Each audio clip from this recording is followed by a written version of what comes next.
Hello दोस्तों, हम लोग इस लेक्चर में घन कोण पढ़ेंगे। घन कोण क्या होता है? यह ये हमारी एनसीईआरटी बुक में पेज नंबर 24 यानी पेज नंबर 24 पर दिया हुआ है। और यह टॉपिक आपका जब हम विद्युत फ्लक्स पढ़ेंगे तो वहाँ पर काम देगी। तो आइए देखते हैं घन कोण किसे कहते हैं। पहले तो इस चीज़ को हम लोग 11th में पढ़ चुके हैं, कक्षा 11 में। और यहाँ पर थोड़ा से आपको रिवाइज करवा देते हैं जो हमें आगे इसकी ज़रूरत पड़ेगी। तो घन कोण ये एक वृत्त है। इस वृत्त में यह क्या है? वृत्त है। इस वृत्त की त्रिज्या r और इसका कोण थीटा जो जिसका चाप a और b है। इसका चाप क्या है? a और b है। ये पूरा वृत्त है। तो इस समय हमें केवल कोण AOB देखना है। तो इसमें कोण बराबर होता है चाप बटा त्रिज्या। तो कोण के सामने वाली जो भुजा है ये चाप है, यानी प्रकार के द्वारा लगाया गया एक आर्क जिसे हम चाप कहते हैं, और बटा त्रिज्या कोण है। और चाप कितना है? A और B है। तो चाप बराबर AB, ये इसकी साइन होती है चाप की, और त्रिज्या OA। त्रिज्या क्या है? OA। तो AB बटा R, यानी कोण हुआ क्या? कोण हुआ AB बटा R, यानी चाप बटा त्रिज्या। ठीक है।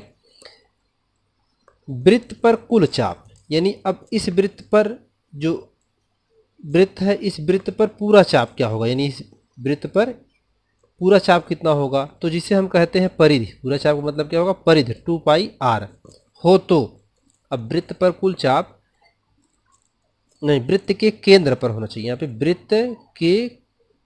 वृत्त पर कुल चाप, हाँ ठीक है। वृत्त पर कुल चाप तो परिधि 2πr। कुल चाप बोले तो पूरा आएगा, तो जिसे हम परिधि मान लेते हैं। 2πr होता है परिधि। तो कोण बराबर चाप बटा त्रिज्या होता है। तो चाप यहाँ पर यानी वृत्त पर कुल चाप अर्थात परिधि 2πr बटा r। r से r क्या होगा? कैंसिल हो जाएगा। तो क्या बचेगा? 2π बचेगा, यानी कोण बराबर 2π बचा। तो यहाँ से हमें ये निष्कर्ष निकलता है कि वृत्त के केंद्र पर बना कुल कोण थीटा बराबर 2π होता है। यानी इस थीटा का मान क्या होता है? 2π। आपको ये चीज़ ध्यान रखना है कि जब किसी वृत्त पर थीटा कोण बनेगा तो उसका पूरा मान होता है 2π। ठीक है, आगे टॉपिक में काम देगा। अब घन कोण। घन कोण यह एक गोला है। अब कोण वृत्त के केंद्र पर होता है। कोण कहाँ होता है? वृत्त के केंद्र पर होता है। तो जबकि घन कोण गोले के केंद्र पर होता है। अब आपको यहाँ पे क्या ध्यान देना है कि जो कोण होता है, कोण वृत्त के केंद्र पर होता है। यहाँ ये वृत्त बना हुआ था, ये कोण वृत्त के केंद्र पर होता है। और जब घन कोण की बात आएगी तो घन कोण कहाँ बना होता है? वृत्त के केंद्र पर बना होता है। ठीक। अब यहाँ पर गोले के पृष्ठ पर एक छोटा सा भाग लेते हैं, जिसे केंद्र से मिलाने वाले जो त्रिज्या है वह एक शंकु के आकार की बन जाती है। कैसे बन जाती है? शंकु के आकार की बन जाती है। शंकु का आप शंकु जानते हैं, क्लास 10th में आप मैथ पढ़े हैं। और शंकु जो होता है तो उस आकार से बिहेव करती है। इस प्रकार से शंकु होता है, तो इस तरीके से बिहेव करती है, इसे उसकी शेप होता है। तो यहाँ पर वही शेप बना हुआ है जो शंकु के आकार का होता है। केंद्र पर अंतरित कोण घन कोण होता है। यहाँ केंद्र पर जो कोण बना हुआ है ये क्या है? घन कोण है। घन कोण कौन सा कोण है? घन कोण। यह गोला है। अब यहाँ पर ये जो डेल्टा एस है, डेल्टा एस और कहीं कहीं डी एस यूज करते हैं, डी और कहीं डेल्टा। इसका मतलब होता है डेल्टा और डी का दोनों का मतलब होता है एक बहुत छोटा सा भाग, यानी छोटी चीज़ के लिए इसको प्रयोग किया जाता है जब थोड़ा सा भाग लेना होता है तब। तो यहाँ पे डी एस है तो डेल्टा एस है, तो डेल्टा एस मतलब थोड़ा सा यहाँ पर लिया गया है इस घन गोले पर। तो इस गोले पर, गोले के केंद्र पर घन कोण बन रहा है जिसकी त्रिज्या r है। तो घन कोण बराबर होता है पृष्ठ का क्षेत्रफल बटा त्रिज्या स्क्वायर। तो पृष्ठ का क्षेत्रफल क्या है? इस पृष्ठ का घन कोण में इतना भाग हुआ तो इसका ये पृष्ठ क्षेत्रफल हुआ। तो पृष्ठ क्षेत्रफल डेल्टा एस है। तो तो डेल्टा एस और त्रिज्या का स्क्वायर मीन्स आर का स्क्वायर। घन कोण ओमेगा, घन कोण को ओमेगा से प्रदर्शित करते हैं, delta S upon R square. ठीक है, अब इसमें जो है जो घन कोण का मात्रक स्टेरेडियन होता है। अब यहाँ पर गोले पर बनी आकृति को अलग से हम बनाते हैं। जो ये गोले पर आकृति बनी हुई है आपके शंकु के आकार की, इसको हम यहाँ पर बना लेते हैं। तो इसको आपको समझाते हैं कि घन कोण ओमेगा है। घन कोण क्या है? ओमेगा। यहाँ पर देखिए ये घन कोण है जिसे ओमेगा कहा गया है, तथा गोले के केंद्र, गोले का केंद्र O है, गोले का केंद्र O है और घन कोण क्या है? ओमेगा है। गोले का केंद्र O, गोले का केंद्र O, और ये जो कोण बन रहा है ये घन कोण है यहाँ पर।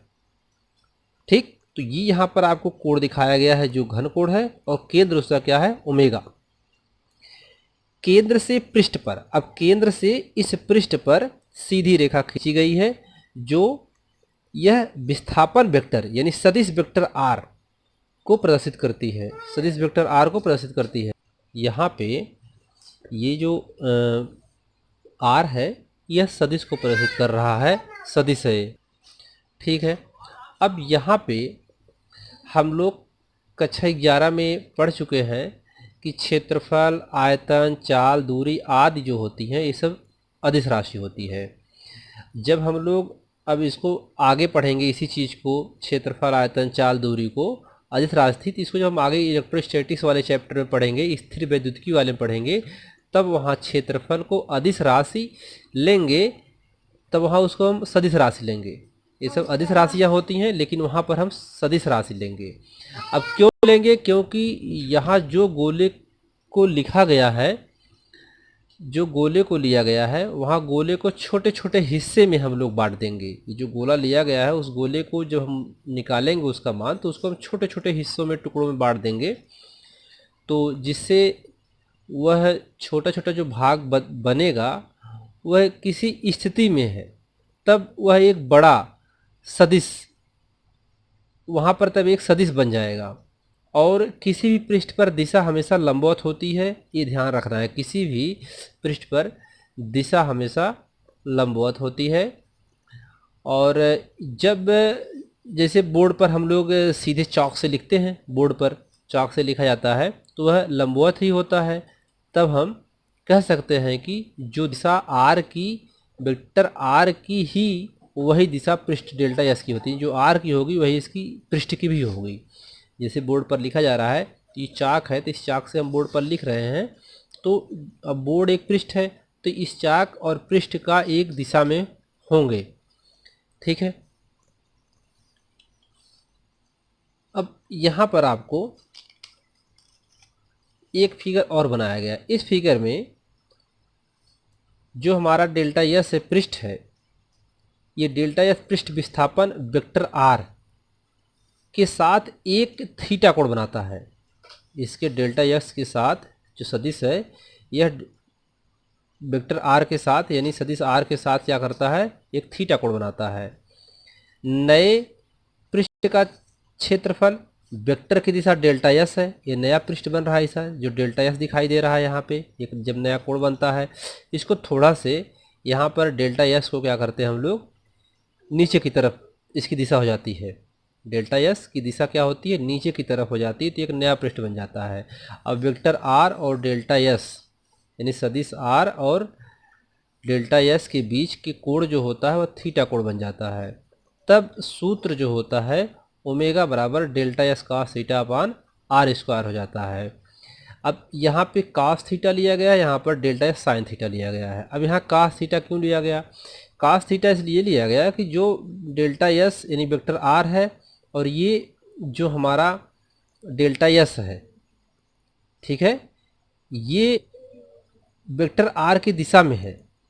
डेल्टा एस जो है वह वेक्टर r, ये डेल्टा एस जो है वेक्टर r की दिशा में है, और ये जो साइन थीटा है यह उसके विपरीत है। तो यहाँ पर इससे हमें कोई रिजल्ट नहीं निकलेगा, तो इसलिए हम डेल्टा एस कॉस थीटा जो है लेंगे और साइन थीटा को हम छोड़ देंगे। तो यहाँ पर सूत्र में ये आ गया। यदि क्षेत्रफल का मान छोटा हो तो घन कोण ओमेगा भी छोटा लिया जा सकता है। अब क्षेत्रफल अगर छोटा होगा डेल्टा एस, यहाँ पे जो लिया गया है तो हमारा जो ओमेगा कोण बनेगा वह भी क्या होगा, यहाँ पे वो भी बहुत छोटा होगा। तो इसलिए डेल्टा ओमेगा यहाँ पे लिखा गया delta S cos theta upon R square, इसलिए यहाँ पे डेल्टा लिया गया। घन कोण ओमेगा गोले का संपूर्ण कोण, गोले का पृष्ठ त्रिज्या, यहाँ पर देखिए गोले का क्षेत्रफल बटा त्रिज्या स्क्वायर, ये यहाँ पे डेल्टा एस और डेल्टा लिया गया। हमने आपको पहले बताया है कि डेल्टा या डी अगर लिया जाता है तो किसी सूक्ष्म मान के लिए लिया जाता है, और यदि किसी गोले पर कुल कोण निकालना हो तो गोले के पूरे पृष्ठ का क्षेत्रफल लेना पड़ता है हमें। अब तब यहाँ पे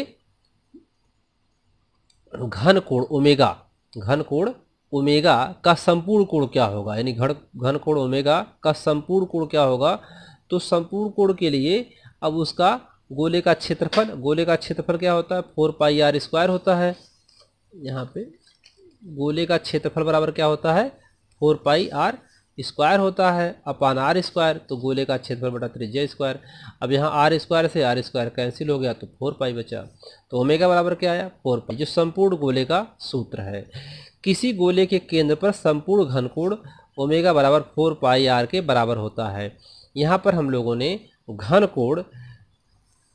कोण जब हम लोग वृत्त में देखें घन कोण, तो वहाँ पर घन कोण जो होता है 2 पाई होता है, संपूर्ण कोण जो होता है 2 पाई, और जब घन कोण गोले पर होता है तो वहाँ पर ओमेगा 4 पाई होता है।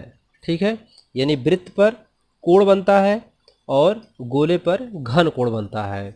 वृत्त पर जो कोण बनता है वह 2 पाई होता है और गोले पर जो घन कोण बनता है वह 4 पाई होता है।